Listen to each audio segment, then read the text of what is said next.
시청자 여러분 안녕하십니까. 9월 17일 JTBC 아침에는 시작합니다. 먼저 오늘 아침 주요 뉴스입니다.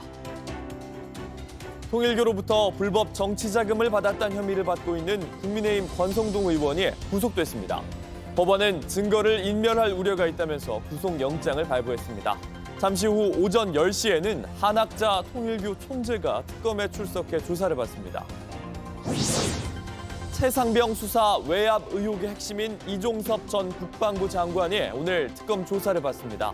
특검은 일단 호주 도피성 출국 의혹을 조사한 뒤에 오는 23일 수사 외압에 대한 조사를 할 예정입니다. 인천 해경이 고 이재석 경사의 출동 장면이 녹화된 200분가량의 드론 영상을 확보했습니다. 그런데 정작 수사를 받아야 할 부서가 이 영상의 복사본을 가져간 걸로 드러났습니다. 조사에 대비하려 한 것 아니냐는 의혹이 나옵니다. 이스라엘이 가자시티를 장악하기 위한 지상전 돌입을 선언했습니다. 하마스는 인질을 일반 주택 등으로 옮겨 막으려 했지만 역부족이었습니다. 팔레스타인 주민들은 피난길에 올랐습니다.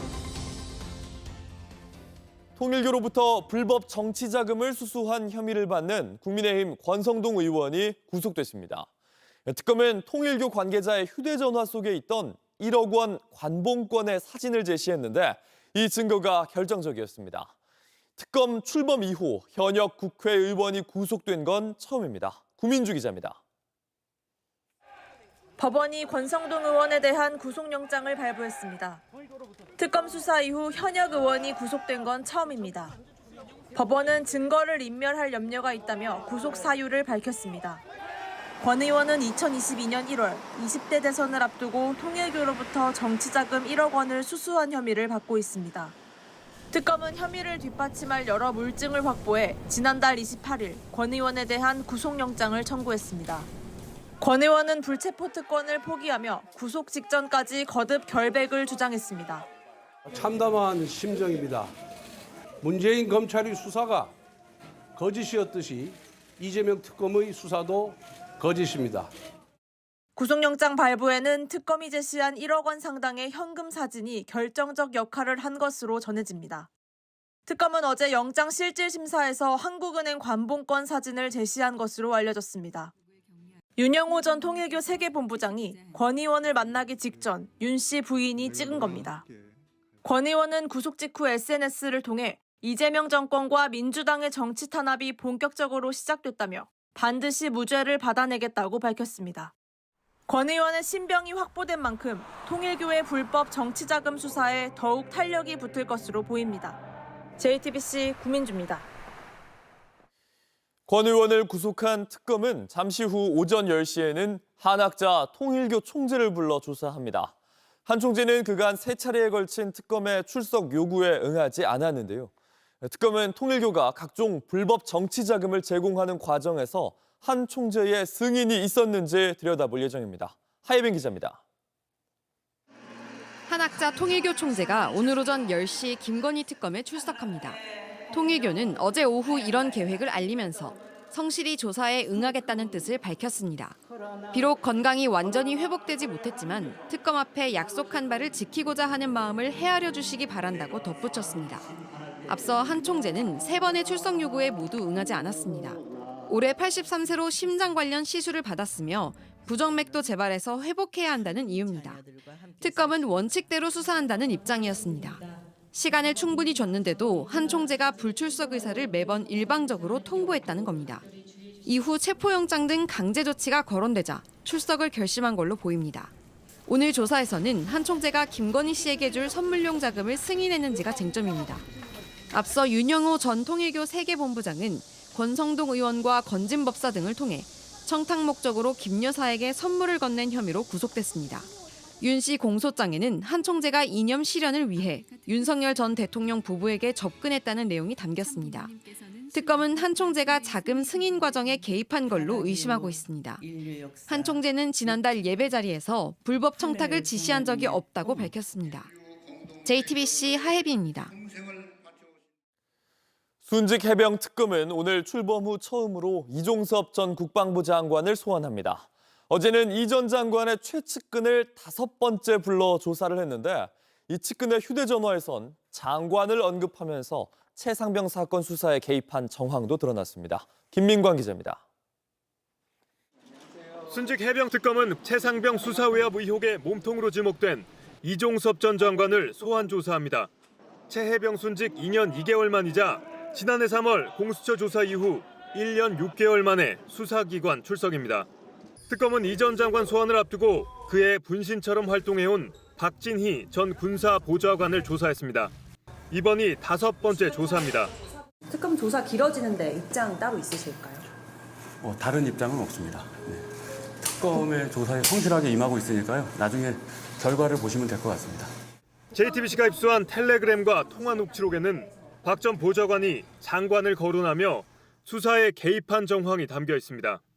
2023년 7월 31일 장관의 이첩 보류 지시 직후 김계환 당시 해병대 사령관에게 장관님께서 수사라는 용어를 쓰지 말라고 했다는 메시지를 전달했습니다. 최상병 순직 사건 재수사 결과를 발표하는 8월 21일에는 수사를 맡은 국방부 조사본부에 직접 전화를 걸었습니다. 수사단장에게 장관이 발표 내용을 수정하자고 했다면서 문제가 식별된 4명이란 표현을 그냥 4명으로 수정하라고 지시했습니다. 4명에는 임성근 전 사단장이 포함되어 있습니다. 박정훈 대령 항명 혐의와 관련해 군검찰에 출석해서도 박 대령에게 수사 기록을 요구했다고 진술하며 장관님을 보조하기 위한 목적이었다고 주장했습니다. 저는 어떻게 보면 애순이라는 군을 위해서 열심히 살아온 관식이처럼 살아왔습니다. 특검은 국가인권위가 박 대령에 대한 긴급구제를 기각하는 과정에서도 이 전 장관의 외압이 있었는지 조사할 예정입니다. JTBC 김민관입니다. 홀로 갯벌에서 사람을 구하고 순직한 고 이재석 경사에게 무슨 일이 있었는지 인천해경은 출동 당시에 200여 분을 녹화한 드론 영상을 갖고 있습니다. 그런데 사건 은폐 폭로 직후 파출소를 관리하는 부서에서 이 영상을 받아간 걸로 확인됐습니다. 조사를 받아야 할 곳이 영상을 확보한 셈입니다. 김산 기자입니다. 이재석 경사가 숨진 지난 11일 인천해경은 드론 업체를 찾아 사고 영상 일체를 제출받았습니다. 인천 갯벌 일대를 순찰 중이던 드론엔 이 경사 출동부터 마지막 모습까지 약 200분 분량의 영상이 담겼습니다. 수사과에선 사고를 조사한다며 원본을 받아갔고 업체엔 복사본을 돌려줬습니다. 그런데 인천해경은 드론 업체를 다시 찾아 이 복사본까지 받아간 걸로 파악됐습니다. 이 경사 동료들이 인천해경의 사건 은폐 의혹을 폭로한 직후였습니다. 고 이재석 경사를 영웅으로 만들어야 한다. 너희들이 흠집을 내서는 안 된다. JTBC 취재 결과 이날 복사본까지 챙겨간 부서는 파출소를 직접 관리하는 해양안전과로 파악됐습니다. 이 경사가 근무했던 파출소 순찰 업무 등을 관리하는 부서로 핵심 조사 대상으로 지목됩니다. 그런데 사고 정황이 담긴 중요한 조사 자료를 수사부서도 아닌 조사를 받아야 할 부서에서 미리 확보하게 된 겁니다. 인천해경 측은 국회에 자료를 제출하기 위해 받았다며 수사과 자료를 전달받지 못해 직접 업체에 요청한 것이라고 해명했습니다. 하지만 일각에선 조사에 대비하려 하는 것 아니냐는 의혹도 제기됩니다. 이런 가운데 파출소 간부가 이 경사 동료에게 입단속을 한 녹취까지 공개됐습니다. 쓸데없는 얘기 하지 말고 이런 말이 있어도 하지 말고 참아야 돼. 부실조사 우려가 커지면서 이재명 대통령은 외부 독립기관에 조사를 맡기라고 지시했고 해경의 자체 조사는 중단됐습니다. JTBC 김산입니다. 온라인에서 화제가 된 뉴스, 화제가 될 뉴스를 골라 전해드립니다. 아침엔 소셜픽입니다. 미국 의회에서 연방수사국 FBI 국장이 의원들과 강하게 부딪혔습니다. 의원들은 역대 가장 당파적인 국장 이렇게 비난했습니다. This may be the last time I have a hearing with you because I don't think you're long for your job. 현지 시간 16일 미국 상원 법사위원회 민주당 의원들은 캐시 파텔 FBI 국장을 몰아붙였습니다. 찰리 커크 암살 사건과 앱스타인 사건 등에서 FBI가 제대로 사건을 처리하지 않고 있다는 겁니다. Director Patel again sparked mass confusion by incorrectly claiming on social media that the shooter was in custody. 또 미국 의회 폭동 사건을 조사한 FBI 요원들이 구청되는 사건에 직접 관여를 했다면서 역대 가장 당파적인 국장, 정치적인 임무를 띠고 왔다 이렇게 비판했습니다. That rant of false information does not bring this country together. If you want to work on bringing this country, it's my time, not yours. My God. If you want to talk about dividing this country, it is my I follow time. you on your social media posts that It is tear my this country time. apart.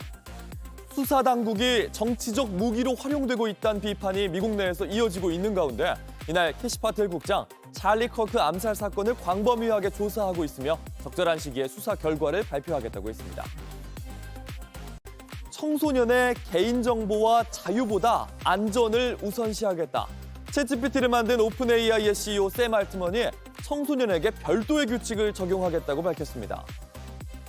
샘 알트먼은 미성년자가 새롭고 강력한 인공지능 기술로부터 보호받아야 한다고 말했습니다.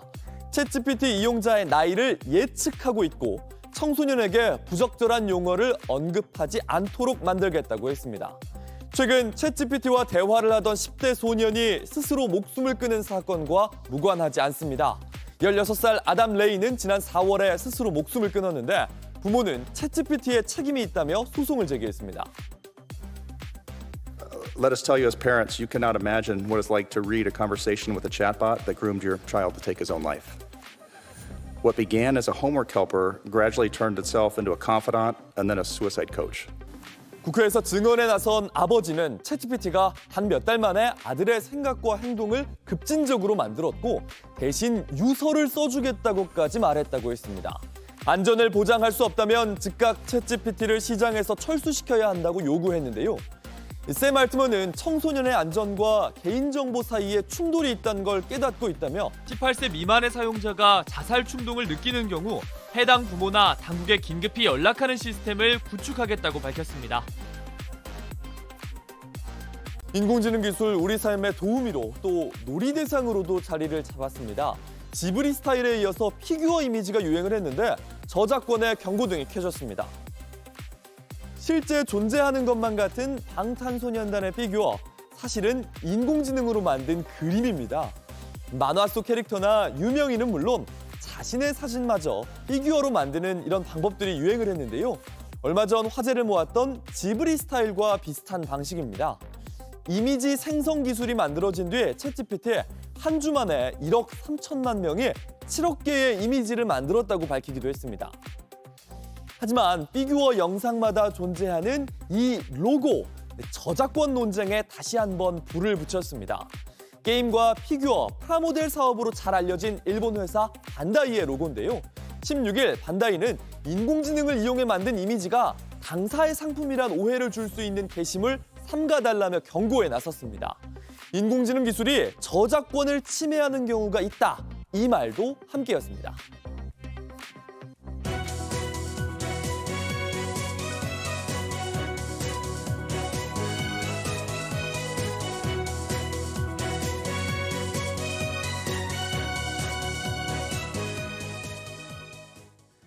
이스라엘이 가자시티를 장악하기 위해 지상작전에 돌입했다고 공식 선언했습니다. 지금까지 가자 내에서 숨진 사람의 80%는 민간인으로 추정되는데 가자시티는 가자 지구에서 인구가 가장 많은 곳입니다. 송지혜 기자입니다. 고층 건물이 굉음을 내며 무너져 내립니다. 병원은 부상자들로 발 디딜 틈 없고 다친 아이들도 쓰러져 있습니다.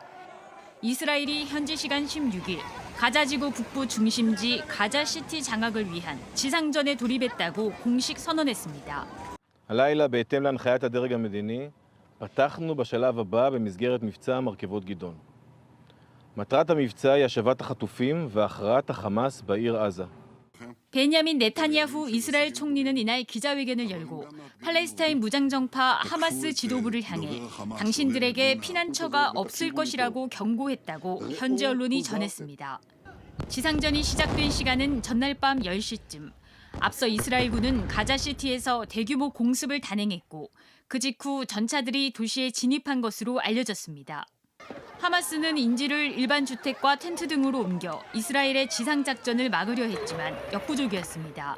하마스에 납치된 인질 251명 중 남은 인질은 40여 명, 이 중 20명 정도가 생존한 것으로 추정됩니다. 팔레스타인 주민들은 피랑길에 올랐습니다. مروع بيتنا جاني طلق بيجري والوضع في المستشفى صعب جدا ولا في دكاتره ولا في سراير يعني صار لي ساعه مرمي على الارض ومش قادر تعبان والطلق بيجري. 현지 언론 등에 따르면 지금까지 가자 내 사망자 수는 5만 3천여 명. 이 중 83%는 민간인으로 추정됩니다. JTBC 송지혜입니다. 서울의 한 대단지 아파트 전현직 입주민 대표가 주민들의 관리비로 벌인 전횡이 더 드러났습니다. 타일과 벽지 같은 공동재산을 숨겨놓고 관리비로는 고급 식당을 수시로 다녔습니다. 경찰이 수사에 나섰습니다. 양정진 기자입니다. 서울 마포구에 있는 마포 레미안 푸르지오 아파트 지하주차장 한 구석. 굳게 닫힌 창고문을 열자 타일과 벽지, 마루 자재 등이 수북하게 쌓여 있습니다. 전 입주자 대표회장이 어렵게 구했다면서 입주민들에게 나눠주던 것들입니다. 알고 보니 11년 전 입주 당시 건설사가 남기고 간 물품이었습니다. 단지 안에 이렇게 발견된 창고만 3곳에 달합니다. 수급도 어렵다고 했었고 그럼에도 불구하고 그 자재들이 다 쌓여 있어서 좀 배신감? 입주민들은 공동 자재가 여론 관리 수단으로 활용됐다고 말합니다. 본인 주고 싶은 사람한테만 준 거죠. 이게 다 우리 아파트 공동 재산인데 본인이 저 말해보고 아니라고 해요. 주민들이 낸 관리비의 사용처도 논란이 됐습니다. 전현직 입주자 대표회장은 정기, 임시회의 외에도 임원회의를 수시로 열어 고급 식당을 드나들었습니다. 회의 시작 10분 뒤 백화점 식당에서 결제하거나 서울 용산의 한 호텔 와인바에서 식사한 영수증이 나왔습니다. 식대는 인당 2만 원 내에서 사용을 하게끔 되어 있는데 인당 2만 원으로는 먹을 수 없는 정도의 메뉴들로 화가 나죠. 서울 마포경찰서는 구청의 감사 결과와 첩보 등을 토대로 전 입주자 대표회장 관련 의혹에 대한 수사에 착수했습니다. 전 회장은 지난 6월 아파트 회의장에서 입주민의 무릎을 폭행한 혐의로 약식 기소되기도 했습니다. 현 회장 역시 폭행 직후 피해자를 소란 행위자로 몰며 엘리베이터에 실명 대자보를 붙여 2차 가해 논란이 불거졌습니다. 나는 폭행당한 피해자인데 내가 폭행 연금을 한 거인 것처럼 이렇게 몰아가는 이 상황이 너무 무서워서 JTBC는 전현직 회장에게 해명을 요청했지만 답변을 듣지 못했습니다. JTBC 양정진입니다. 요즘 계속 하굣길 아이들을 노린 유괴 시도가 늘어나고 있습니다. 학부모들의 불안한 마음을 살피기 위해서 경기도가 저학년 학생들의 등하교를 위한 공공 픽업 서비스 시범 사업에 나섰습니다. 배양진 기자입니다. 학교 수업을 마친 아이들이 탄 노란 미니버스가 아파트로 들어섭니다. 아이들이 한 사람씩 내리자 동행인들이 손을 잡고 돌봄센터로 안내합니다. 경기도가 지난해부터 시범 사업 중인 아이가치 플러스 사업의 등하교 픽업 서비스입니다. 돌봄센터를 이용하는 아이들 중 주로 저학년이 대상인데 등교할 때, 하교할 때 모두 차량과 전문 동행 인력이 붙어 문 앞까지 아이와 함께합니다. 아이가 학교까지 매일 20분간 걸어 다니는 걸 지켜만 봐야 했던 맞벌이 부모는 사업 시행 이후 마음을 놓았습니다. 잘못할 적도 있었고 혼자 걸어올 때 너무 더워한 적도 있었고 아이가 이제 이동하는 그 안전 되게 신경 쓰이고 걱정이 됐는데 그 걱정이 좀 많이 덜해졌다는 거. 하교 후 집에 홀로 있어야 하는 돌봄센터 입소 대기 아이들을 대상으론 부모가 아이의 안전을 확인할 수 있도록 하는 홈캠을 설치해주는 AIoT 돌봄 서비스를 제공하고 있습니다.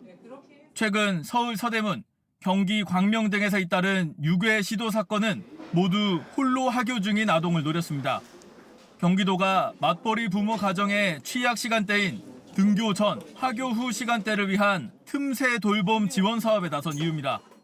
아이들을 걱정하는 부모님들의 마음이 이 사업에 대한 만족도를 높이고 있는 것 같습니다. 재정 투자를 통해서 이것이 전국적으로 확산하는 그날까지 한번 저희들이 노력해 보겠습니다. 다만 시범 사업 중인 만큼 픽업과 AIoT 돌봄 서비스 대상은 각각 남양주시 아동 50여 명, 120명에 그칩니다. 사업 확대에 필요한 재정 문제를 해결하기 위해선 지자체와 정부 협조도 필요하다는 지적이 나옵니다. JTBC 배양진입니다. 프로야구 LG가 빗속 홀투 끝에 KT를 10대 6으로 꺾었습니다. LG의 우승까지 남은 매직 넘버 이제 8입니다. 2위 한화도 2연승을 달리면서 선두 LG에 대한 추격을 이어갔습니다. 이재승 기자입니다. LG가 KT에 2대1로 앞선 상황. 갑자기 많은 비가 쏟아집니다. 경기는 1시간 넘게 중단됐고 그라운드는 어수선해졌습니다.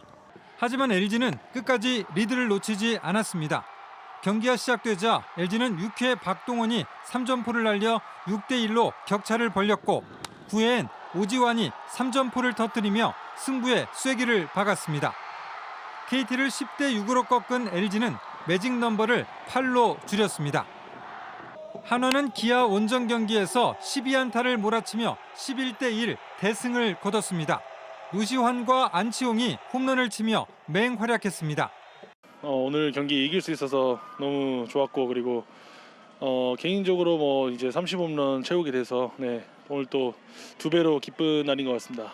한화 선발 와이스는 6회까지 한 점만을 내주며 시즌 16승을 챙겼습니다. 창원에서는 SSG가 4타자 연속 홈런쇼를 펼치며 NC를 7대 3으로 제압했습니다.